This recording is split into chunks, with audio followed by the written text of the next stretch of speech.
Yoshi's Island, a long overdue sequel, or the start of a whole new series? Maybe it's a little bit of both. However you look at it, one thing remains true. Yoshi's Island is one of the most advanced Super NES games out there and stands as the last great 16-bit game ever made. Stay here for the whole story.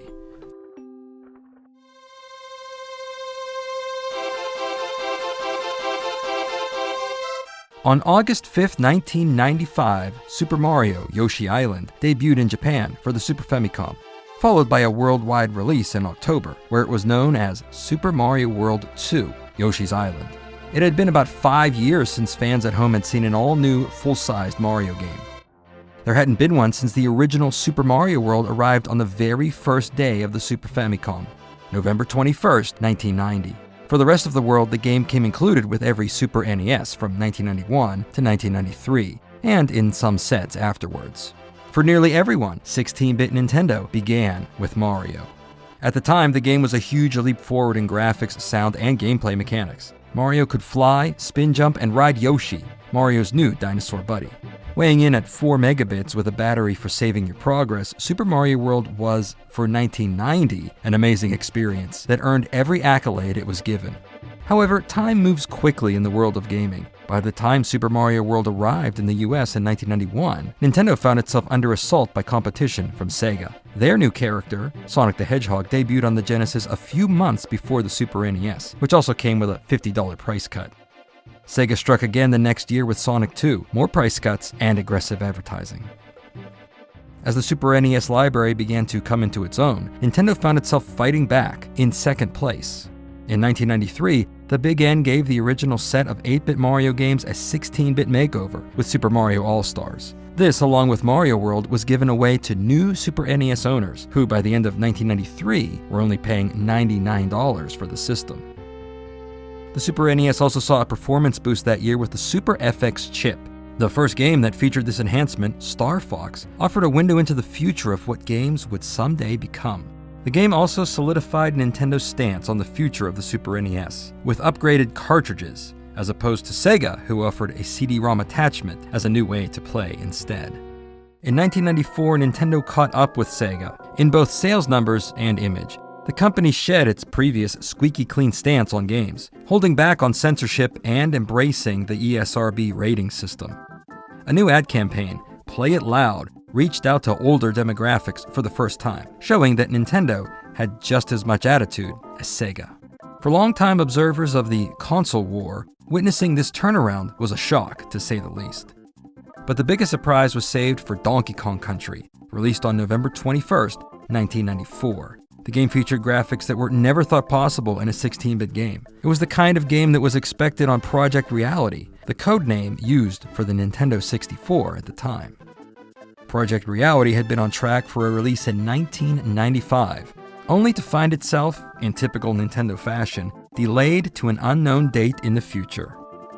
Everything in this chain of events had a direct effect on the game that eventually became Yoshi's Island.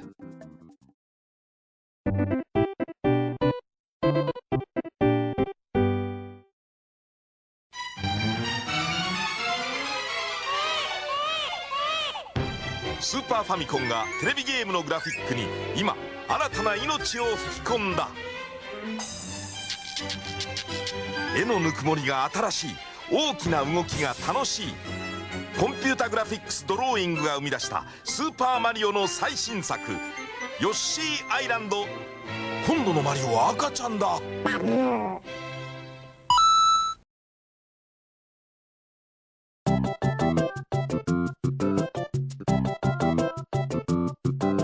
With Mario as Nintendo's flagship character, there was never a moment where the next game in the series wasn't being thought about or worked on. Soon after Super Mario World, his new sidekick Yoshi began to appear in spin-offs. The puzzle games Yoshi's Egg and Yoshi's Cookie raised the dinosaur's profile, along with a spot in Super Mario Kart, the first game after Mario World that placed our hero in new situations that often filled the gaps between mainline releases. Proper work on the sequel to Super Mario World began in 1992, not long after the Super NES was available worldwide. Shigeru Miyamoto, the father of Mario, would once again serve as producer. he delegated authority to Shigefumi Hino, the man who created the final design of Yoshi. Takashi Tezuka, often Miyamoto's right-hand man, was also on board, along with others from the core Super Mario World team, including composer Koji Kondo. Shigefumi Hino hit several walls while drafting up the basis for this new game. He felt that everything that was possible with Mario in a 2D action game had already been done before. Mario running, jumping, and flying would just be a repeat of past games, which might tarnish the image of the series. It was also his opinion that Yoshi should be the focus of the game. The green dinosaur was part of Mario World, but never required. The ideas moved development into a direction that might not be Mario as we know it. Here, ideas diverged, leading to the creation of Super Mario All-Stars, which offered the traditional Mario experience and brought back the greatest hits with new graphics and sound. It was an easy turnaround that gave the team extra time to develop their ideas, without a long wait for a new game with their top star. Hino's idea of Yoshi as the center of the game shaped how everything looked and played. Having Yoshi constantly there forced Mario to always ride him. Questions of how to keep him riding and why that was necessary at all were raised. Mario doesn't need Yoshi if he can walk, so what if he can't walk? Then why can't he walk? The process led to Yoshi being the only controllable character on screen, reversing the rules in Super Mario World. To explain why Mario could not walk, Hino redesigned him as a baby. Yoshi would then need to safely transport him from the start of every level to the goal. As things became more concrete, the development team started to use the title Yoshi's Island, itself an area in Super Mario World. Mario as a baby in turn influenced the graphical style of the game. Rather than the traditional Mushroom Kingdom look of Mario's past, Shigefumi Hino and newcomer Hisashi Nogami envisioned an art style that resembled children's coloring books, bright colors complemented by pastel shadings. Nogami designed objects that were drawn imperfectly, with strong black outlines. It looked messy, but it worked. With Star Fox breaking new ground, the Yoshi's Island team adopted the Super FX chip into the game. As demonstrated with Star Fox, the Super FX can handle polygons, but it can also render 2D graphics to create special effects not built into the Super NES hardware. The chip also speeds up the processor, preventing slowdown, the Achilles heel of the Super NES. Yoshi's existing mechanics moved things further along. In Super Mario World, he could walk, run, eat, spit stuff, and sometimes fly or shock enemies on the ground. This basis evolved into something more complex. In addition to the usual running and jumping with B, Yoshi can flutter after a jump by holding B to gain a little more height, distance, or airtime. Yoshi can now pound the ground by holding the down arrow while mid-air. Much like the original Mario World, there are hint boxes at the beginning of the game to remind you of these things. Since Yoshi does not power up, the way he handles damage from enemies is different. Contact with enemies dislodges Mario. When this happens, Mario will scream and cry as the baby Mario timer counts down. Yoshi must get Mario back and riding again before the timer runs out, or he's down one life. The course of Yoshi's Island changed again in 1994, after the team saw early versions of Donkey Kong Country for the first time. It didn't take long to realize that computer rendering was the future. Upon release, Donkey Kong Country immediately made every other game look outdated. Things had progressed so far that the game could not be restarted to accommodate the changing landscape. The team still believed in the sketchbook designs and pushed forward. All of the in-game graphics were first drawn by hand by Hisashi Nogami, then scanned, digitized, and redrawn on a computer screen. Around this time, the development team was hit with one more change. The Super FX chip received an upgrade. The more powerful Super FX2 could do even more than the original. The Super NES could scale backgrounds, but not individual objects. This is seen in Super Mario World after some boss battles. The trick here is changing the sprite to a background to complete the effect. In Yoshi's Island, sprites scale, rotate, spin, and stretch on their own, or from interactions with Yoshi. The Super FX2 lets the Super NES run at an even faster speed than the original FX, and have more memory. It allowed for things like melting and wavy backgrounds, where images bend and change color. Platforms that Yoshi jumps on are actually 3D objects that rotate. Walls that fall down are also a nice effect. Things moved further along with graphical changes to existing elements, and goals within the game became more refined. Bouncing eggs can hit switches, defeat enemies, or collect items from a distance. To lay an egg, Yoshi needs to eat an enemy. The throwing meter is a little tricky at first. Mastering how to use it is vital to completing the game. The eggs have different effects based on color. Green eggs are standard. Yellow eggs drop coins on occasion. Red eggs drop stars, which add seconds to your Baby Mario timer. Yoshi can change the color of an egg by throwing it against the wall and picking it back up. The levels in Yoshi's Island are not very long. You can take several hits and still finish the levels with ease, but you won't truly finish the game that way. The player is encouraged to go back and revisit the levels, finding things that were missed the first time around, and to challenge yourself again. It ties into a feature that was becoming more common: 100% completion. It's hard to say exactly where the concept started, but it became popularized with Donkey Kong Country and was brought over to Yoshi's Island, where items in each level add up to 100 points for a perfect run. Once 100 points have been earned in every level of a world, there will be new bonus challenges as a reward, and an extra level that offers something much more challenging. 3 things are required for the 100 points. Each level has 20 red coins to discover. Each level also has 5 smiley flowers to pick up, and you need to finish each level with a full Baby Mario timer of 30 seconds, done by collecting stars, but also not taking any hits. Collecting flowers takes you to a bonus challenge, if you touch one of them placed on the exit ring. You'll find scratch and match, slot machines, and roulette for a chance at 1-ups. Drawing lots, flip cards, and match cards for item bonuses. Whichever game you wind up with is determined by which world you're currently in, and you need to get 100 points in every level to unlock some of these.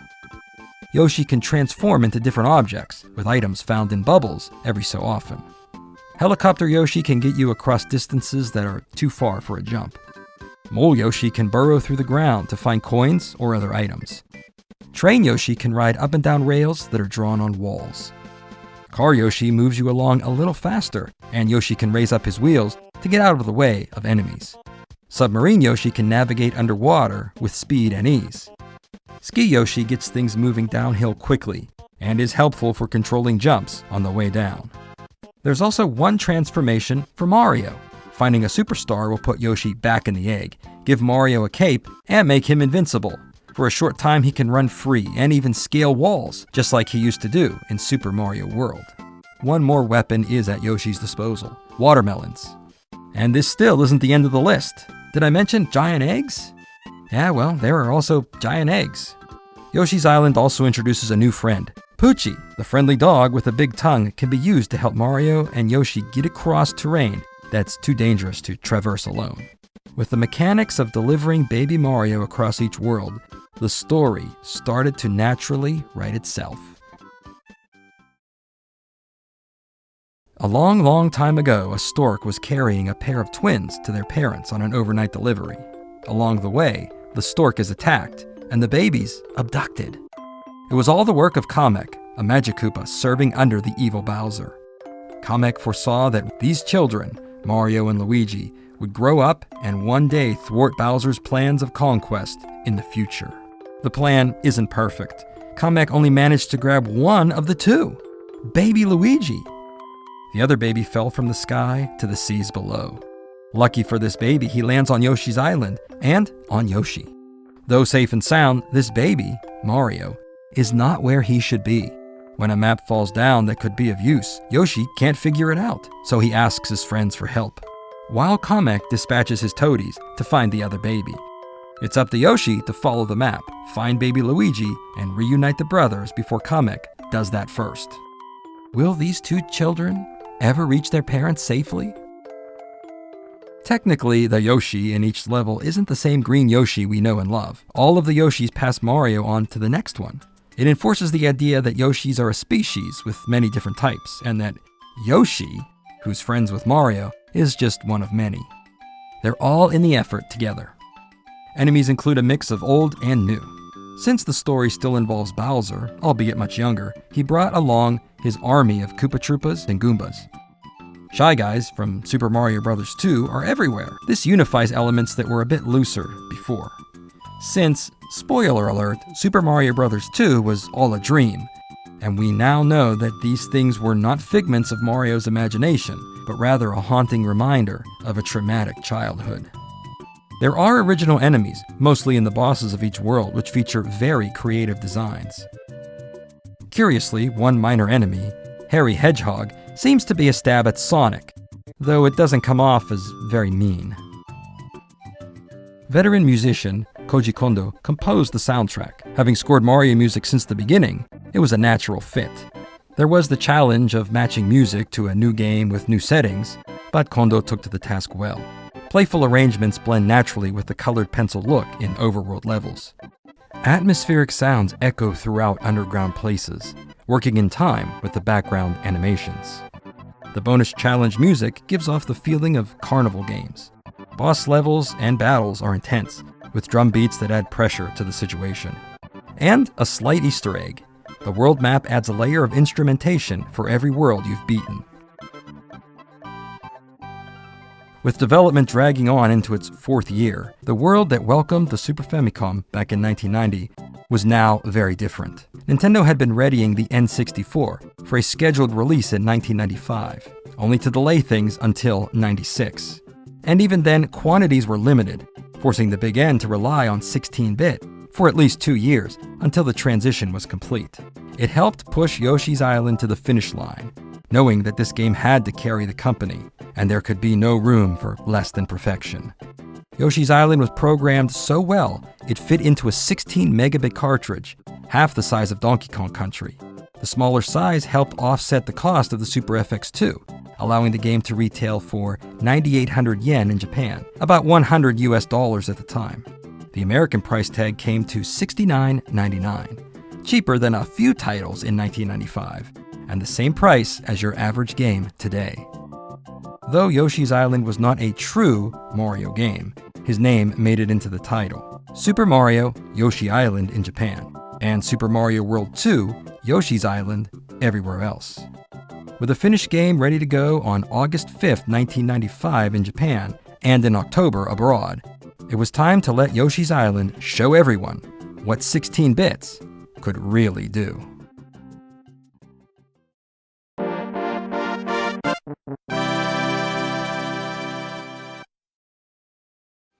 When is too much too much? To find out, we crammed everything into Super Mario World 2 Yoshi's Island. 60 more levels, massive enemies, huge Yoshi tricks, all served up with the latest graphic technology, Morphmation. No more. Sure you don't have room for another little bonus level? Uh-oh. Super Mario World 2, only on the Super NES. Still the big one.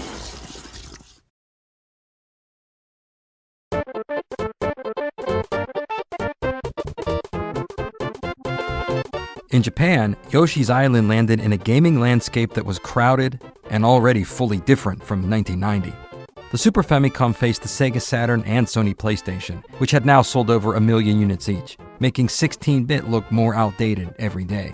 Meanwhile, third-party Super Famicom games were selling well thanks to a large install base, but with each passing game, it was clear these were the last hurrah and a fond farewell to the old gray box. Japanese gaming media embraced Yoshi's Island as a welcome return of Mario and his 2D gameplay style, which hadn't been seen in a while. Previews of the game began to appear in the spring of 1995, with headlines that highlighted new enemies, explaining the importance of the 100-point system, and theorizing the origins of Baby Mario. It all stoked excitement and raised questions of how this level of graphics was possible on 16-bit. Famitsu magazine issued a score of 33 out of 40 for Yoshi's Island in its August 11, 1995 issue. The cross-review said, Yoshi's Island has a strong sense of speed and puzzle solving, but flows in the tradition of Mario games, in that elements appear one after another and keep things from getting boring. Every reviewer mentioned the cute graphics, but with such a complex control scheme, they ask if children can enjoy the game. And that for a game with a cozy atmosphere, there is a lot of depth because Nintendo's software development skills are amazing. Upon release, Yoshi's Island went straight to the top of the charts, and after dropping down weeks later, still hung around in the top 30 for several months. At the end of 1995, Yoshi's Island sold over 1 million units, ranking as the 4th best-selling game that year. Lifetime sales in Japan reached 1,770,000, landing in the top 15 best-selling Super Famicom games of all time. As news from Japan started to make its way across the sea, Nintendo Power led the way. A lengthy preview arrived in August 1995, heralding Mario's return after 4 years, while tying in the 10th anniversary of the first Super Mario Bros. Some details of how Yoshi and Baby Mario met were revealed, as well as the new Super FX2 chip, along with a reminder to be patient, as this delivery from the stork was only a few months away. In the US that year, the Super NES was enjoying its renaissance. High-end graphics like those seen in Donkey Kong Country and M-rated games like Mortal Kombat 2 brought Nintendo back to an even standing in their battles against the Sega Genesis, while the price of entry stood at $99, often with a great game for free, contrasting with the Saturn and PlayStation at $299, and that was without a game. The Play It Loud campaign was still in full swing, but the mood shifted slightly in 1995.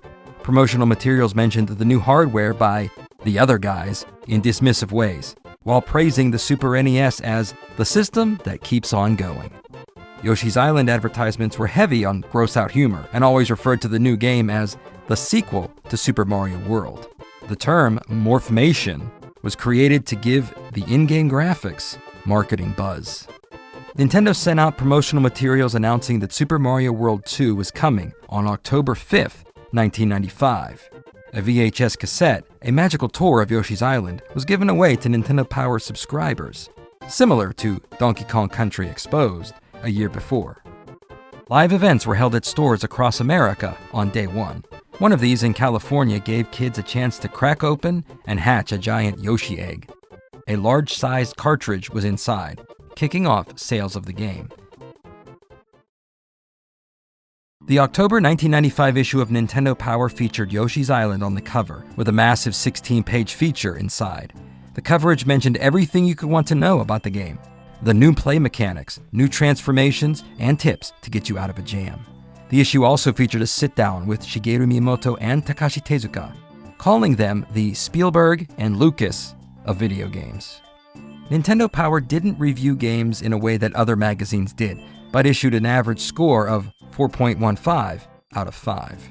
The highest rated game of the month, and the editor's pick across the board. The only negative that Nintendo Power mentioned was the sound of Mario crying being the most obnoxious thing in the known universe. Other official Nintendo magazines from around the world covered Yoshi's Island with their own original layouts, offering a positive but different take for every region. Third-party publications also gave their thoughts on Yoshi's Island.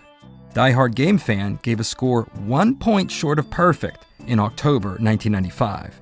The Viewpoint crew called Yoshi's Island the best action platformer since Mario 3, and probably better than that, with perfect gameplay, perfect graphics, perfect music, and that the game was full of surprises because at every turn you'll find a new enemy, environment, graphic effect, or gameplay technique. The reviewers also regret giving Donkey Kong Country a perfect score last year, but not Yoshi's Island this year. That said, Mario's annoying screech had to be penalized. In November 1995, GamePro magazine issued a score of 4.5 out of 5 to Yoshi's Island. Despite missing the easy perfect score, the review declares Yoshi is a work of art. Music and sound are also mentioned, calling it cutesy kiddie music that never goes overboard or gets overbearing, though does mention Mario's infant cries for help being very arresting. The pro review wraps it up by declaring Yoshi's Island is the one to get this holiday. Later on in that issue, fully detailed maps are given for the first 2 worlds. A nice bonus. Edge magazine from the UK gave a 9 out of 10 score in November 1995. The review starts with a question: a Mario game without Mario? What was Miyamoto thinking? Then answering with, Super Mario World 2 is as enjoyable as it is innovative, as compelling as it is charming, saying that everything in Yoshi's Island reveals an enduring style few games can match. The Super FX2 is mentioned as well, listing all the graphical wonders it can produce. The review concludes with the realization that with the 16-bit days closing down soon, Yoshi's Island will have less impact than Super Mario World, but it leaves every other platformer in its wake. In 1996 and beyond, Yoshi's Island stayed in print, still selling strongly. Alongside Super Mario RPG, it kept the Super NES going until the N64 came along. After Nintendo formally entered the next generation, the American Super NES got a redesign. The SNES Junior took up less space, used less power, had only one controller, and was much cheaper to manufacture. Yoshi's Island was included with the unit. It could still be found in stores in early 1999, when Nintendo of America finally retired its great 16-bit machine. That decision helped drive the total sales number for Yoshi's Island to almost 2.5 million outside of Japan, leading to a worldwide total of around 4,100,000 units when it was all said and done. Yoshi's Island was a favorite in Nintendo Power's Top 20 rankings. The charts were not based on sales, but reader preferences, as evidenced by A Link to the Past almost always being on top, no matter when.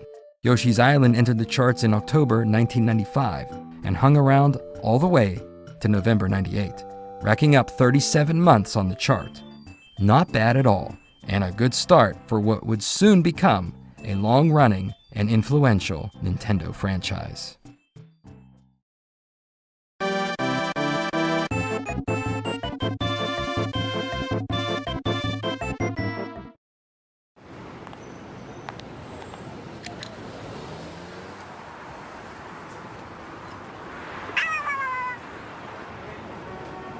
Look, Mom, he's cute.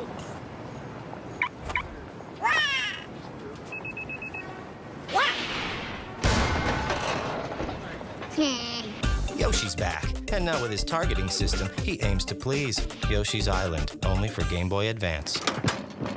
Rated E for everyone.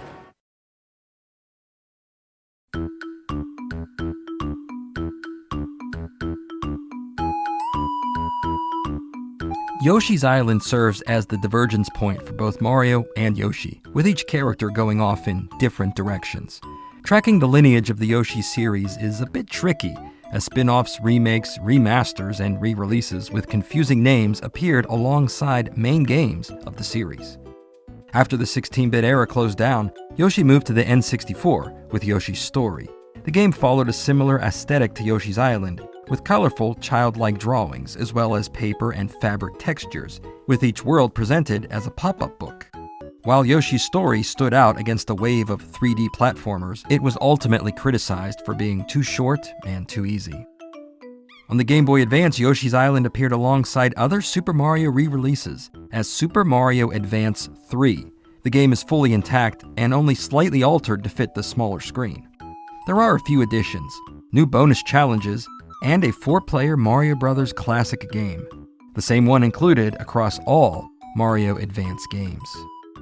In 2004, a very experimental game made its way to the Game Boy Advance, Yoshi Topsy-Turvy, also known as Universal Gravitation. The game uses motion sensors built into the cartridge. Tilting the Game Boy Advance can manipulate objects on screen, making them roll or bounce around. In Topsy-Turvy, Bowser makes trouble on the island, forcing the spirit of books, Hongo, to trap the island inside the pages of a book. Each level has a set of tasks that must be cleared before moving on. These can include collecting a certain number of coins or defeating a set number of one type of enemy. Along with games like Kirby's Tilt and Tumble, Topsy-Turvy was one of the first games to use motion controls, presaging the Wii by a few years. In 2005, Yoshi Touch and Go on the DS continued the trend of unique interfaces and gameplay. With the use of both screens and the stylus, the player must guide Yoshi and Mario across a continually scrolling level by drawing pathways for them to move along, as well as collecting and clearing objects on screen. There's not much story to the game, though the opening scene is a little familiar. Yoshi's Island DS arrived in 2006. What sounds like a direct port of the game from 1995 is a whole new adventure instead. Kamek returns once more, and rather than being content with capturing only baby Mario and Luigi, the evil Magic Koopa kidnaps every child on Earth. The Yoshis set out to stop Kamek again, with the help of a lot of babies. Many familiar faces from the Mario series are here, in baby form. The gameplay mechanic of keeping a baby with you remains the same as the Super NES Yoshi's Island. However, whichever baby you carry can give Yoshi special abilities that make different obstacles and hazards much easier. The graphics look as nice as ever, with an extended playfield that uses both screens. Though the events on the DS happened sometime after 1995, Yoshi's New Island for the 3DS serves as the true sequel to what we played on the Super NES. After Baby Mario and Luigi are safely returned to the stork, it's learned that the twins were delivered to the wrong family. In trying to make things right, the stork is attacked by Kamek. And, basically, the whole premise repeats itself all over again. On the 3DS, Yoshi's New Island alters the hand-drawn style of the original, creating a watercolor effect while adding some 3D models, mixing the styles of the Super NES and N64 together. Somewhat. Yoshi's New Island was developed concurrently with Yoshi's Woolly World, what you could consider the sequel to Yoshi's Story, making its way to the Wii U in 2015. Staying with the childlike imagery of the series, Woolly World features graphical elements completely made out of yarn. Not only does it look cool, but the physical properties of a ball of yarn are a key component of gameplay. Yoshi doesn't lay eggs, but balls of yarn that can unravel for different uses. An expanded version was also released for the 3DS in 2017. The most recent Yoshi game was released in 2019, Yoshi's Crafted World. Taking a page from Woolly World, this Switch game is made entirely of papercraft. Still in 2D like all the other Yoshi games, Crafted World has a little more 3D interactivity. Eggs can be thrown to the background and foreground. Cardboard boxes have multiple tracks for exploration, and every stage can be played in reverse, too. To summarize this confusing web, Yoshi's Island has created several timelines. There's the original game from 1995, with 2 games that follow the story of Yoshi and Baby Mario, but released in reverse order, years apart. That same game started a new series based on 2D level design and the egg-laying and throwing mechanic. Some of these also had enhanced re-releases.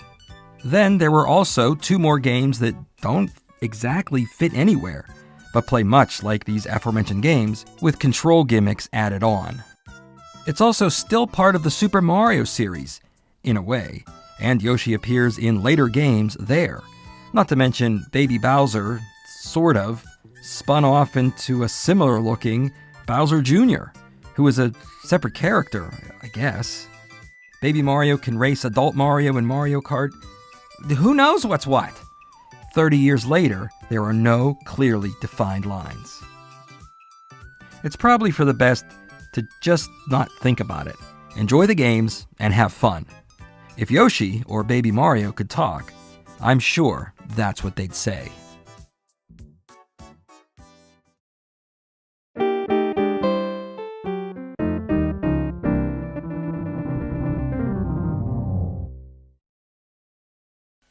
Game Boy Advance 知っていますか？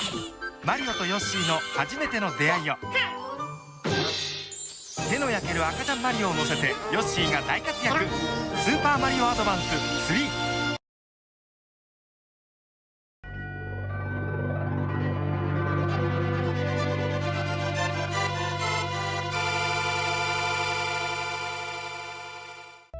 Looking back on Yoshi's Island, I have to say it truly was the last great 16-bit game ever made. It certainly wasn't the last, not even the last one made by Nintendo, but the timing of Yoshi's Island and what went into the game helped make the case. First, it's just hard to believe that after Super Mario Kart, Star Fox, Super Metroid, and Donkey Kong Country, Nintendo could still pull off something that felt like video game black magic. How was it possible that the Super NES could redefine games over and over again? They found a way. Of course, the N64 soon followed, and that's where many resources rightfully went. Nintendo could have made a Super FX3, but they already had the N64, so what was the point? I liked how the Super NES was gracefully retired, with enough games to keep things going if you didn't get an N64 on day one. Although, with all those games, nothing went beyond what was seen in Yoshi's Island. That's the problem about taking things to the limit. That's it. That's the end. Once you're there, there's nowhere else to go. It's also nice to think about how the Super NES came with Super Mario World 1 in 1991 and with Super Mario World 2 in 1998. It's a nice feeling to know that when those first systems were being put out, you had Mario and Yoshi in the box waiting for you. And when the very last one went home, all those years later, they were still there. The perfect bookends to a great story.